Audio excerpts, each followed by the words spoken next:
حضور نے فرمایا ہے جو سورت واقعہ پڑھے اسے فاقہ نہیں آتا. کہنے لگے چاند تو اپنی جگہ چھوڑ سکتا ہے, سورج گر سکتا ہے, تارے ٹوٹ سکتے ہیں, پر مدینے والے رسول کی بات غلط نہیں ہو سکتی. حضور نے فرمایا فاقہ نہیں آئے گا تو انشاءاللہ کبھی بھی نہیں آئے گا. کرنے کا کام یہ ہے کہ ہم اپنے معاملات, اپنی عبادات, اپنی دعائیں کبھی 10 منٹ عادت ہو جائے نا دعا مانگنے کی علیحدہ سے رات کو.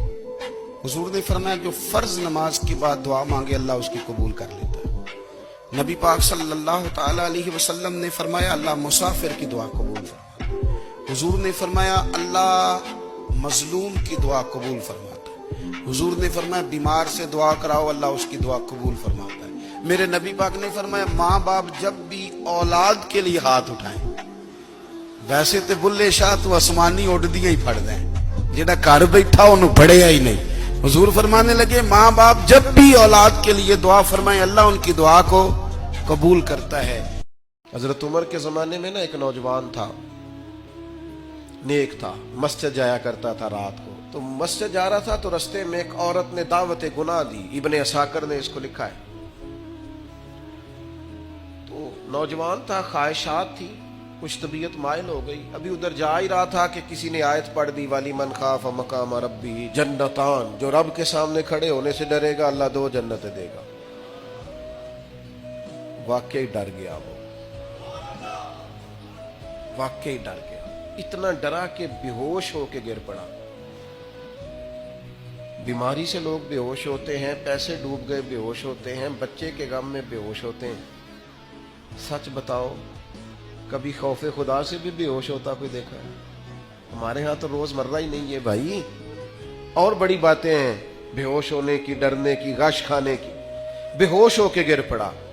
بوڑھے باپ کو کسی نے بتایا بچہ بے ہوش پڑا ہے, اٹھا کے گھر لائے. گھر لا کے کہا بیٹا کیا ہوا؟ نوجوان ہے, چڑھتی جوانی ہے, پر پاکیزہ بڑی ہے. کہنے لگا ابا جی گناہ کی طرف چلا گیا تھا, پر میں نے آیت سن لی جو اللہ کے سامنے کھڑے ہونے سے ڈرے گا رب 2 جنتیں دے گا. میں ڈر گیا تھا, رب واقعی 2 جنتیں دے گا.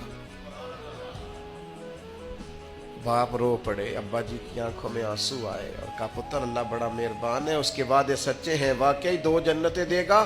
اس نے پھر ایک چیخ ماری اور اس طرح کی ماری کہ اس کی روح ہی پرواز کر گئی.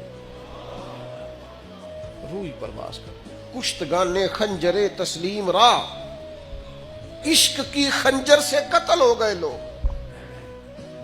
صبح حضرت عمر کو پتا چلا کہ انہوں نے تو رات جنازہ بھی پڑھ دیا, تدفین بھی کر دی. جناب عمر فرمانے لگے اتنا نیک نوجوان خوف خدا سے دنیا سے چلا گیا, مجھے کیوں نہیں بلایا میں جنازہ پڑھتا. فاروق اعظم فرما رہے میرا شوق تھا میں اس کا جنازہ پڑھتا. حضور آپ کو تکلیف نہیں دی. فرمایا بتاؤ قبر کہاں ہے؟ تے کامل پیر انہاں دے باہو قبر جنہاں دی جیوے.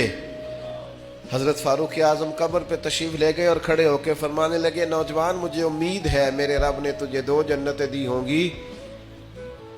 ابن عساکر کھول کے دیکھو تاریخ بغداد نے کیا لکھا ہے.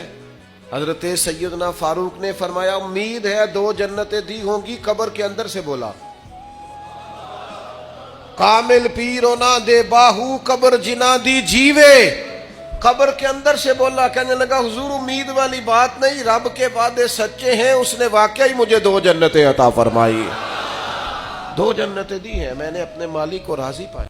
میں نے کچھ لوگوں کو دیکھا ہے اگر کوئی نیک کام کر لیتے ہیں نا تو پھر وہ کہتے ہیں چونکہ میں نے کیا لہذا ساری دنیا فوراً یہ کرے.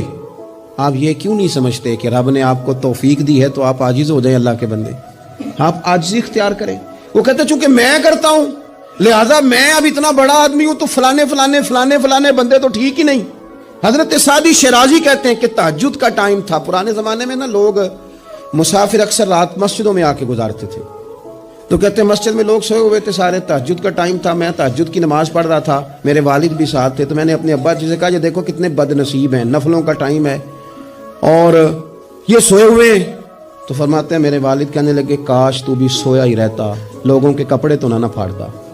او خدا کے بندے اگر تو نے پڑھی ہے تو تیرا اور رب کا رشتہ ہے.